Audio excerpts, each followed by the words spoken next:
Hello बच्चों, आज की आपकी वर्कशीट क्लास 6, 7 और 8 के बच्चों के लिए है।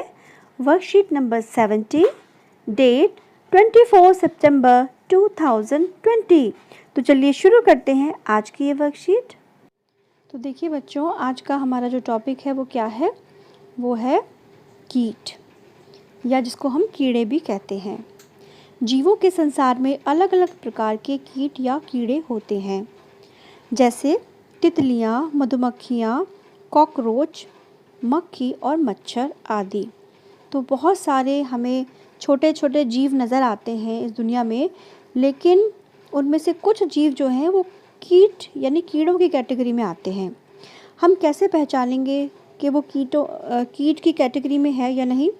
तो देखिए, सभी कीड़ों के 6 पैर और शरीर के 3 भाग होते हैं। जितने भी कीड़े इस धरती पे पाए जाते हैं, आप देखेंगे, अगर ध्यान से उसे पास से देखेंगे तो सभी के 6 पैर होंगे और शरीर जो है वो 3 भागों में बटा हुआ होता है। पहला भाग सिर, दूसरा भाग वक्ष और तीसरा भाग है पेट या उदर। ठीक है, वक्ष क्या होता है बेटा? जो चेस्ट वाला हिस्सा होता है उसको कहते हैं। अब इसके बाद है, सभी कीटों के 2 एंटीने होते हैं। ये एंटीना क्या होता है? देखिए, जैसे ये चींटी दिखाई है तो उसके यहाँ पर सर पे 2 एंटीने हैं। आप कोई भी कीड़ा देखोगे तो छोटे छोटे एंटीने होते हैं, 2 होते हैं वो, चाहे वो कॉकरोच हो या कोई दूसरा कीड़ा हो। पर ये एंटीना किस काम आते हैं? इसका उपयोग किसी भी प्रकार की गंध, स्वाद और उन्हें महसूस करने में किया जाता है। जैसे हमारे पास तो हर चीज़ के लिए अलग है। गंध के लिए हमारे पास क्या होती है? नोज़ यानी नाक होती है। स्वाद के लिए हमारे पास जीभ होती है। और महसूस हम किससे करते हैं? त्वचा से, है ना? अगर हमें ठंडा गर्म क्या लग रहा है, हम त्वचा से महसूस कर लेते हैं। लेकिन कीटों के पास ये सब नहीं होता। उनके पास सिर्फ 2 एंटीना होते हैं और ये 2 एंटीना ही उनके गंध का भी पता लगा देते हैं, स्वाद का भी, और महसूस भी कर लेते हैं। जैसे कोई उनके पास आ रहा है तो देखा किस तरह से वो भाग जाते हैं, उन्हें पता चल जाता है। इस तरीके से वो महसूस कर लेते हैं। कीटों के शरीर के बाहर एक कंकाल होता है जो कि वाटरप्रूफ होता है, और इस कंकाल को बाह्य कंकाल कहा जाता है। तो देखिए, एक और इम्पॉर्टेंट बात इन्होंने बताई कि जितने भी कीट हैं उन सभी के शरीर पर बाह्य कंकाल होता है। ये कंकाल क्या है बेटा? कंकाल यानी कि जिसको आप स्केलेटन भी कहते हैं। हमारे शरीर का जो कंकाल है वो हड्डियों से बना हुआ होता है और शरीर के अंदर होता है। उसको हम एंडोस्केलेटन कहते हैं क्योंकि वो शरीर के अंदर है। ठीक है, या आंतरिक कंकाल बोलते हैं। लेकिन अगर वो शरीर के बाहर है, ठीक है, जैसे हमारा तो शरीर के बाहर नहीं होता, लेकिन इनका शरीर के बाहर होता है, इसीलिए इसको बाह्य कंकाल बोला जाता है। पर हाँ, इनका जो बाह्य कंकाल है वो हड्डियों का नहीं बना हुआ होता। ठीक है, तो ये क्यों होता है? इससे इसको क्या फ़ायदा है बाहर होने से? तो देखिए, पहला है कि ये सुरक्षा के लिए है। सुरक्षा किस तरह से करता है इनका बाह्य कंकाल?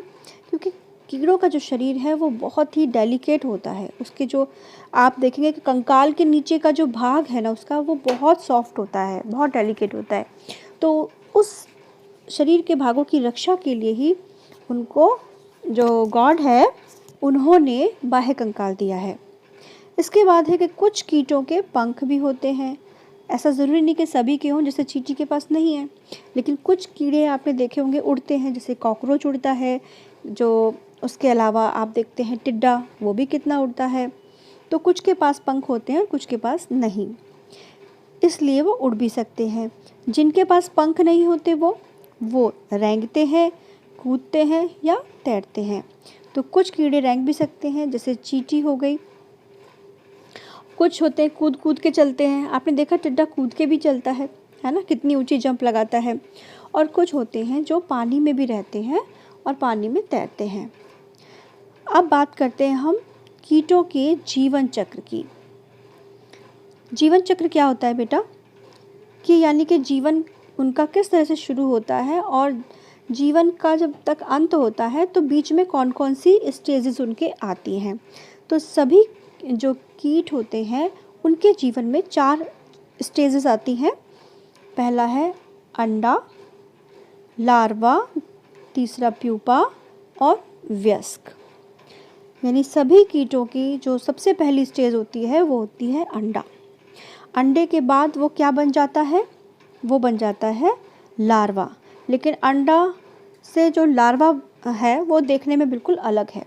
उसके बाद जो तीसरी उसकी स्टेज आई वो आ गई प्यूपा।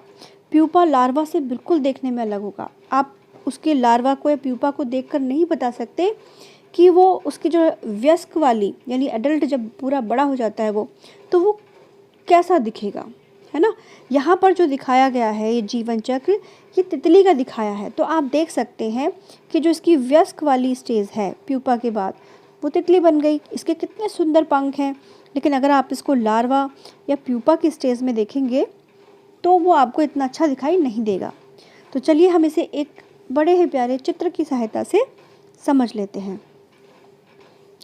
आइए उत्तर देते हैं। अब देखिए उत्तर देने का प्रयास करते हैं। किन्हीं दो कीटों के नाम लिखिए।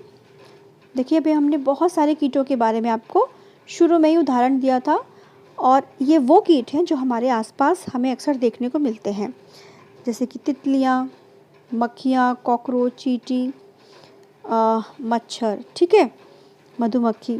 तो इनमें से कोई भी दो नाम या आप इसके अलावा जो भी आप चाहें लिख सकते हैं। सेकंड क्वेश्चन है कि कीट के जीवन चक्र में कौन सी 4 अवस्थाएं होती हैं। तो अभी हमने ये आपको ऊपर दिखाया था।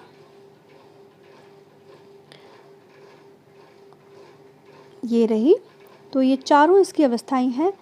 पहली है अंडा, दूसरी लार्वा, तीसरी प्यूपा और चौथी स्टेज कौन सी है? वयस्क। तो ये चारों स्टेज आप इसमें लिखिएगा। तीसरा प्रश्न यहाँ पर आता है कि कीट के शरीर के 3 भागों के नाम लिखिए। हर कीट के शरीर के 3 भाग होते हैं। पहला सर, दूसरा वक्ष और तीसरा है पेट, या जिसको आप उदर भी कहते हैं।